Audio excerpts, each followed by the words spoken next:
Baik, bismillahirrahmanirrahim. Assalamualaikum warahmatullahi wabarakatuh. Sebelumnya mohon izin untuk memperkenalkan diri. Perkenalkan, nama saya Muhammad Alvin dari program studi Hukum Ekonomi Syariah.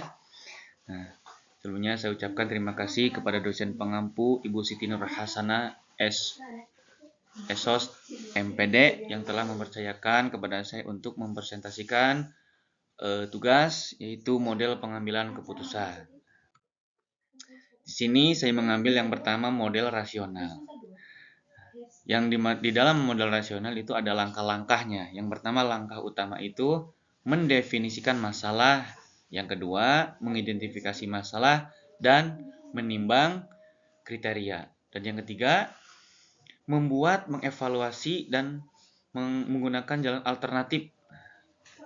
Yang keempat, ada memilih solusi optimal. Jadi yang dalam mode rasional ini ada 4 langkah. Di sini ada contoh juga. Yang pertama contohnya memilih sistem ERP, baru disebut atau dengan di portofolio investasi. Nah, dalam model rasional ini ada kelemahannya. Kelemahannya itu memerlukan informasi lengkap dan waktu sulit diterapkan di dunia nyata. Nah, selanjutnya model rasional terbatas. Disebut ada stage fishing, memilih solusi yang cukup baik, bukan yang terbaik. Dan yang kedua, ada heuristik, menggunakan jalan pintas mental dan mengurangi kompleksitas. Nah, contohnya memilih vendor berdasarkan reputasi, harga.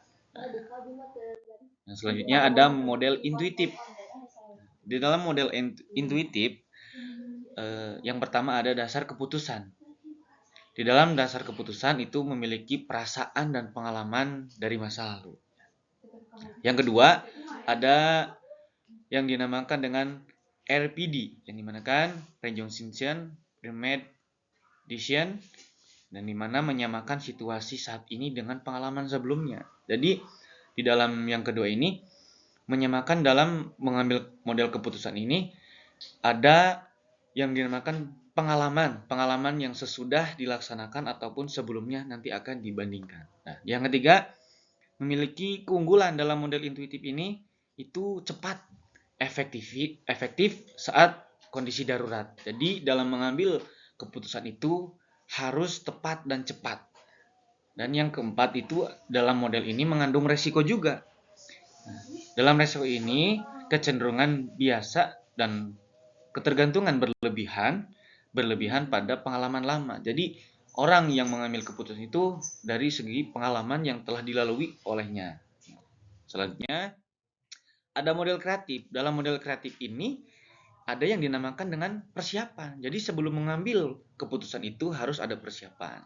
Yang kedua ada inkubasi.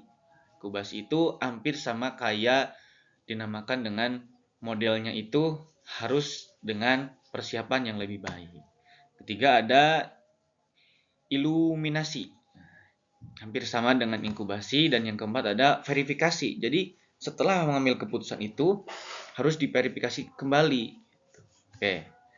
Yang selanjutnya ada perbandingan model nih. Model itu dari perbandingan model yang awal itu ada model rasional terbatas, intuitif dan kreatif. Kelebihan dan kekurangannya itu kita akan bahas dari sini. Kelebihannya untuk model rasional itu ada ideal, detail. Kekurangannya tidak realistis, kekurangannya itu. Nah, untuk rasional terbatas itu ada yang dinamakan dengan praktis atau efisien. Itu untuk kelebihannya. Untuk yang kekurangannya itu solusi tidak selalu optimal. Jadi kekurangannya itu banyak keputusan yang tidak optimal ataupun bisa dikatakan tidak akurat. Yang intuitif, untuk kelebihannya itu memiliki cepat responsif. Jadi dalam perbandingan model ini banyak yang menggunakan hal-hal yang lebih cepat dan respon harus lebih agar efisien. Kekurangannya itu ya beresiko bias. Untuk yang kreatif itu kelebihannya inovatif.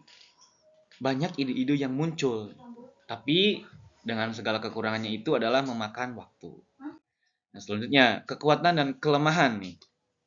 Untuk yang model rasional itu, kekuatannya memiliki teliti dan objektif.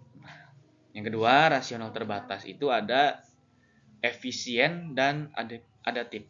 Untuk intuitif, kelebihannya dan kekurangannya itu cepat dan tegas. Dan yang kreatif baru dikatakan baru dan inovatif. Baik, dalam memilih model mengambil keputusan itu harus memilih model yang tepat. Dalam memilih model keputusan yang tepat itu harus disesuaikan dengan situasi. Jadi harus memperhatikan kompleksitas dan waktu yang tersedia. Jadi dalam mengambil keputusan itu harus melihat waktu. Jadi contohnya dalam sebuah perkumpulan ataupun sebuah rapat, kalau mengambil keputusan itu harus dengan situasi yang tepat dan waktu yang tersedia, gitu ya. Nah, dan yang kedua ada gabungan model. Dalam gabungan model ini, contohnya kayak rapat-rapat dalam diskusi, contohnya dalam di bidang sekolah ataupun lembaga yang lain, jadi harus mengambil keputusan yang lebih baik. Dan yang ketiga, harus kembangkan keterampilan dalam mengambil keputusan. Jadi, asah pikiran kita, model-model cara mengambil keputusan itu harus dengan keputusan yang optimal. Nah, itu. Baik, barangkali ada tambahan ataupun saran dari rekan-rekan semua, barangkali bisa ditambahkan dalam kolom komentar ya. Bantu like dan subscribe kampus kita. Itu sebelumnya saya ucapkan terima kasih kepada dosen pengampu Ibu Siti Nur Hasanah. Selebihnya dan kekurangannya mohon dimaafkan. Mungkin itu yang bisa saya sampaikan. Hadanallahu wa ikum ajmain. Wallahul muwaffiq ila aqwamit thoriq. Wassalamualaikum warahmatullahi wabarakatuh.